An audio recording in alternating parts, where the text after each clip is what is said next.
Hello guys, अगर आपने last episode नहीं देखा है तो जाकर हमारे चैनल में देख सकते हैं।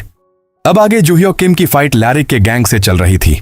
इसमें जूह्योक एक बंदे को मारकर दूर फेंक दिया था और सभी को कह रहा था, चल आजा वरना मैं खुद आकर तुम लोगों का सर फोड़ दूंगा। तभी हम फ्लैशबैक देखते हैं जहां पर लैरिक कहता है, तुम्हें मुझसे क्या काम है। रॉकडील कहता है, ज्यादा कुछ नहीं, बस मैं तुमसे बस एक साधारण काम करवाना चाहता हूं, जो है एक लड़के का कुछ अच्छे से खातिरदारी करना जिसका नाम है जूह्योक किम फर्स्ट ईयर से। और हां, अगर तुम चाहो तो हथियार का इस्तेमाल कर सकते हो और तुम्हें चिंता करने की जरूरत नहीं है। आगे क्या होगा मैं सब संभाल लूंगा। तो क्या कहते हो? ठीक है। इतना कहकर लैरिक रूम से बाहर आ जाता है और अपने मन में सोचता है, भले ही वह अपनी क्लास में टॉप पर हो, लेकिन पहला फर्स्ट ईयर तो फर्स्ट ईयर ही होता है। वह सेकंड ईयर की तुलना में कुछ भी नहीं है। वालहाला में पहले और दूसरे साल के छात्रों में मौलिक अंतर होता है, क्योंकि सेकंड ईयर वाले कॉन्स्टेलेशन के साथ कॉन्ट्रैक्ट करते हैं। पहले साल के दूसरे सेमेस्टर में छात्र कॉन्स्टेलेशन रूम में जाते हैं और किसी एक कॉन्स्टेलेशन के साथ कॉन्ट्रैक्ट करते हैं। कॉन्ट्रैक्टर बनने के बाद वे सेकंड ईयर में एंट्री करते हैं। एक बार कॉन्ट्रैक्टर बन जाने के बाद तुम कॉन्स्टेलेशन की पावर का इस्तेमाल कर सकते हो। जूह्योक किम जैसा तुच्छ साधारण आदमी, न तो उसके पास कोई क्लैन होगा न ही कोई गार्जियन कॉन्स्टेलेशन, तो उसे निपटाना बहुत आसान होगा। अब सीन प्रेजेंट में आती है। लैरिक कहता है, मैंने जो सोचा था उसका तो पूरा उल्टा हो रहा है। और तभी जूह्योक किम अपने स्वॉर्ड से एक बंदे की पैर पर जोरदार अटैक करता है। ये देखकर एक दूसरा बंदा आता है और कहता है, अबे साले, मैं तुम्हें आज नहीं छोड़ूंगा। इतने में ही जूह्योक अचानक उसके सामने आ जाता है और अपने स्वॉर्ड से उसके जबड़े पर दे मारता है और कहता है, क्या यार, तुम लोगों में बस इतना ही दम है? मुझे मजा नहीं आ रहा। तभी एक और बंदा ऊपर से अटैक करने के लिए आता है और जैसे ही उसका अटैक हिट होता है वहां पर एक छोटा सा ब्लास्ट हो जाता है। यह देखकर वह बंदा कहता है, क्या ये खत्म हो गया? तभी बगल से आवाज आती है, नहीं बच्चे, तुमने मिस्ड कर दी। इतना कहते हुए जूह्योक उस बंदे के चेहरे पर अटैक करता है जिससे वह दूर जाकर गिरता है। यह सब देखकर लैरिक कहता है, नहीं, यह नहीं हो सकता। इसने तो सबको आसानी से हरा दिया। कॉन्स्टेलेशन के बिना भी हमारे हथियार जादू में बेहतर हैं, तो फिर हम इस तरह क्यों हार रहे हैं? और जिस तरह वह तलवार चला रहा है वह बहुत अजीब है, जैसे बस यूं ही घूम रहा हो और तलवार लहरा रहा हो और आसपास वाले खुद ही लग रहे हैं कि मार खाने के लिए खड़े हैं। तभी जूह्योक कहता है, अरे मैंने कहा था ना, अगर तुमने पीछे हटा तो तुम्हारा सिर कुचल दूंगा। यह सब सुनकर सभी लोगों की हालत खराब होने लगती है और वे वहां से पीछे हटने लगते हैं। यह देखकर लैरिक कहता है, शिट, सब भागने की सोच रहे हैं। अब डरपोक मत बनो, तुम ऐसे ही हार नहीं मान सकते। वह तो बस एक फर्स्ट ईयर वाला है। ओहो, तो गैंग लीडर में अभी भी थोड़ा जोश बाकी। चुप कर साले, कौन कहा कि मैं चुपचाप खड़ा रहकर मार खाऊंगा? और आगे कुछ बोलता है। तभी जूह्योक अपने स्वॉर्ड से लैरिक के पेट पर दे मारता है और कहता है, चल बता, तुमको किसने कहा कि मुझे यहां रोकें और मुझ पर हमला करने के लिए? जूह्योक अपने स्वॉर्ड को लैरिक के पेट में जोर से घुसेड़ने लगता है, जिससे वह दर्द के मारे चीखने लगता है और वहीं पर बेहोश हो जाता है। लेकिन जूह्योक उसके गाल पर एक तमाचा मारता है और कहता है, चल उठ जा साले, अभी तेरे सोने का वक्त नहीं हुआ। चल बता, किसने भेजा और तुम मुझ पर अटैक क्यों कर रहे थे?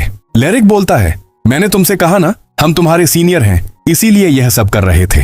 अच्छा, तो क्या यहाँ यह नॉर्मल बात है कि अपर क्लासमैन पूरी तरह हथियारबंद होकर फर्स्ट ईयर पर अटैक करें? बताओ, तुम्हें किसने भेजा है? हम बस तुम्हें तुम्हारी औकात दिखाना चाहते थे, बस इतना ही। लगता है तो बदमाशों में वफादारी भी होती है ना? ठीक है, तो अब मैं चलता हूँ, बाय। अच्छे से सफाई करना मत भूलना। यह देखकर लैरिक कहता है, तुम सोचते हो कि इसके बाद भी तुम नॉर्मल स्कूल लाइफ जी पाओगे? भले ही तुम टॉप फर्स्ट ईयर हो, जैसे ही लोगों को इस घटना के बारे में पता चलेगा तुम्हें एक्सपेल कर दिया जाएगा। ओके, लेकिन लोगों को बताने वाले तो तुम ही हो ना। एक ग्रुप सेकंड ईयर ने एक फर्स्ट ईयर पर अटैक किया, लेकिन आखिरकार उनकी खुद की पिटाई हो गई। अगर यह बात बाहर निकली तो क्या तुम स्कूल में मुंह दिखा पाओगे? सोच समझकर कोई कदम उठाना। आखिरकार तुम्हारी स्कूल लाइफ और गिल्ड की संभावनाएं दांव पर लगी हैं। इतना कहकर जूह्योक वहां से चला जाता है और इधर रॉकडील बेसब्री से लैरिक का कॉल आने का इंतजार कर रहा था और कह रहा था उसे अब किसी भी मिनट संपर्क करना चाहिए। आखिरकार आ ही गया लैरिक का कॉल।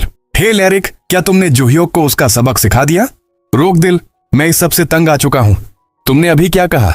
हाँ, तुमने सही सुना, मैं जूह्योक के साथ अब कुछ भी नहीं करना चाहता।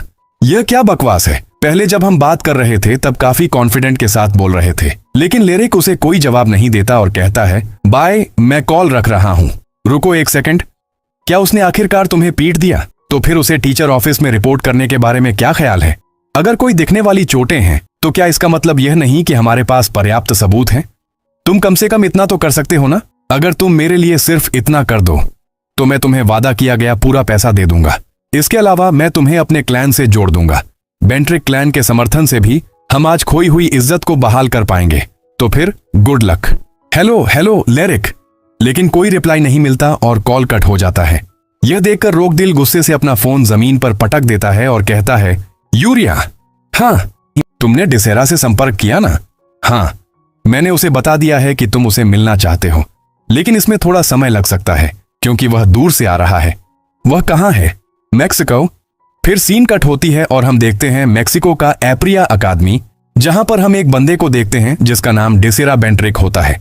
वह बहुत सारे लोगों को डिफीट करके उनके ऊपर चढ़कर बैठा हुआ था और वह रॉकडील का मैसेज पढ़कर कहता है, क्या वह चाहता है कि मैं कोरिया आऊं?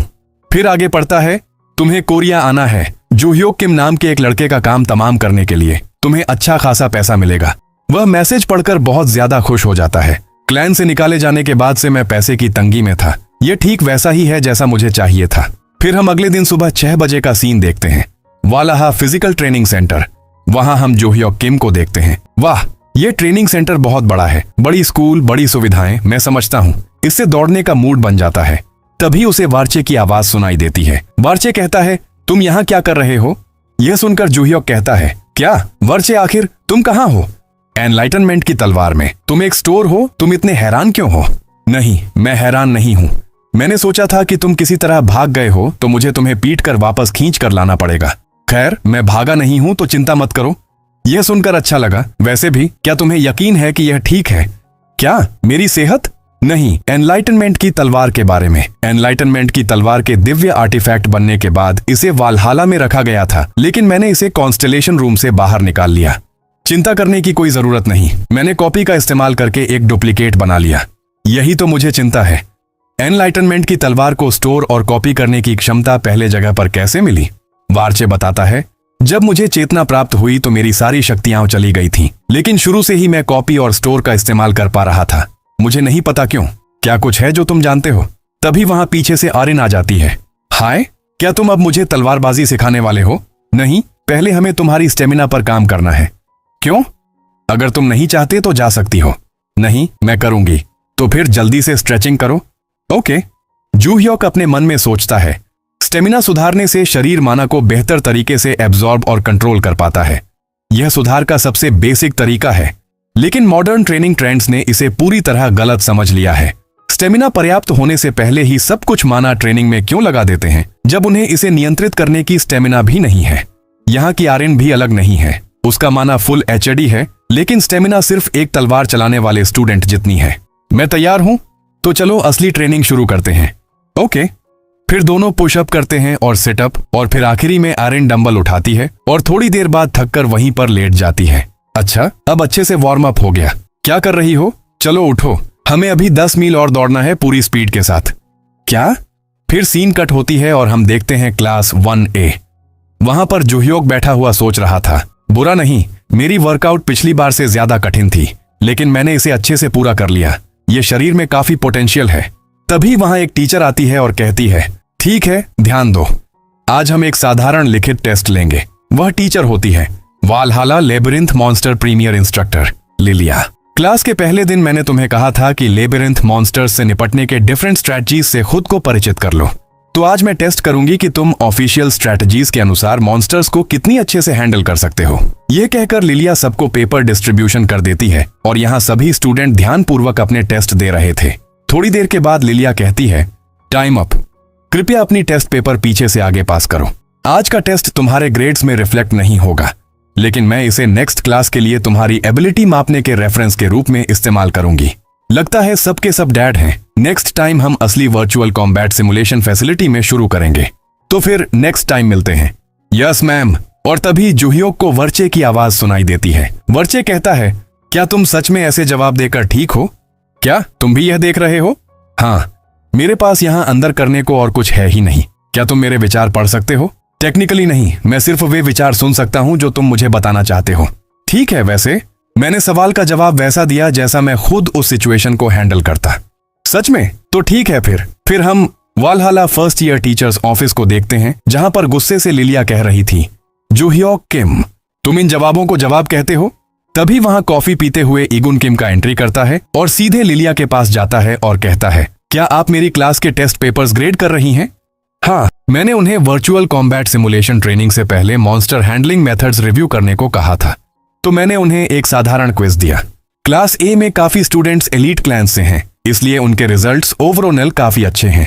समझ गया, तो मैं चलता हूं। ओके। लिलिया जूह्योक किम का आंसर शीट पढ़कर कहती है, जूह्योक किम, तुम इन जवाबों को जवाब कहते हो? ये सुनकर इगुन कहता है, जूह्योक के जवाबों में कुछ गलत है क्या? गलत क्या? ये मेरी क्लास के लिए अपमान है। क्या सच में यह इतना बुरा है? यह नहीं चलेगा। मुझे उसे नेक्स्ट क्लास में उदाहरण के रूप में इस्तेमाल करना होगा।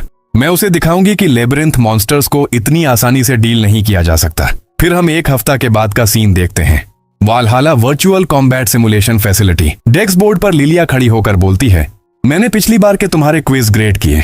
ज्यादातर स्टूडेंट्स के जवाब सही जवाबों के करीब थे, लेकिन जूह्योक किम, आगे आओ। यह देखो, तुम्हें 0 पॉइंट्स मिले। क्या तुमने ट्राई भी किया था? हाँ, किया था। पहले सवाल के लिए एक स्टोन गोब्लिन को हराने का सबसे प्रभावी तरीका बताओ। तुमने जवाब में क्या लिखा? उसके पेट में घोंप दो। दूसरे सवाल में एक हॉल टाइप लेबिरिंथ में तुम्हें 8 जंगल गोब्लिन्स रॉक्स फेंकते हुए मिलते हैं। इस सिचुएशन को कैसे हैंडल करोगे? जूह्योक किम कहता है, चार्ज करने वालों से शुरू करके सबको घोंप दो और उन्हें आफ्टर लाइफ भेज दो। तुम सीरियस नहीं हो सकते। अगर तुमने स्ट्रेटजी थोड़ी भी स्टडी की होती तो मैं इसे छोड़ देता। स्टोन गोब्लिन को मारने का सबसे अच्छा तरीका है कि उसे घोंपा जाए। स्टोन गोब्लिन की फिजिकल अटैक्स के खिलाफ B+ रेसिस्टेंस होती है। रेगुलर स्वॉर्ड्स काम नहीं करेंगी। लेकिन तुम कह रहे हो कि तुम स्वॉर्ड से घोंपोगे। हाँ, मैंने सही लिखा। बस एक स्ट्राइक में हो जाएगा। तुम हद कर रहे हो बच्चे, ये तो रेडिकुलस है। ठीक है फिर, चूंकि तुम अपने जवाबों पर इतने कॉन्फिडेंट हो, मैं तुम्हें सेकंड चांस देता हूं। यह कहकर लिलिया एक बटन को प्रेस करती है। तभी वहां सिस्टम के स्टोन गोब्लिन आ जाते हैं। तभी लिलिया मुस्कुराते हुए कहती है, अगर तुम इस मॉन्स्टर को ठीक वैसा ही मार पाए जैसे तुमने टेस्ट पेपर में लिखा, तो मैं तुम्हें क्रेडिट दूंगी। ठीक है, क्या तुम यह मेरे लिए होल्ड कर सकती हैं? इतना कहकर जूह्योक बगल से एक स्वॉर्ड उठाता है और फिर स्टोन गोब्लिन की ओर आगे बढ़ जाता है। यह देखकर लिलिया अपने मन में सोचती है, मैंने सुना है कि जूह्योक किम ने इस सिमुलेशन में पहले 120 गोब्लिन्स मार डाले थे। हालांकि उसका टैलेंट असली लगता है, लेकिन रेगुलर स्वॉर्ड से स्टोन गोब्लिन को मारना इम्पॉसिबल है। और तभी स्टोन गोब्लिन अटैक करने के लिए अब आगे बढ़ जाता है। यह देखकर जूह्योक अपनी तलवार उसके पेट में घुसेड़ देता है, जिससे स्टोन गोब्लिन के शरीर में क्रैक आने लगते हैं और थोड़ी देर के बाद वहां से वह गायब हो जाता है। तभी जूह्योक मुस्कुराते हुए कहता है, क्या तुमने देखा? मैंने इसे घोंप दिया, वह भी उसके पेट में।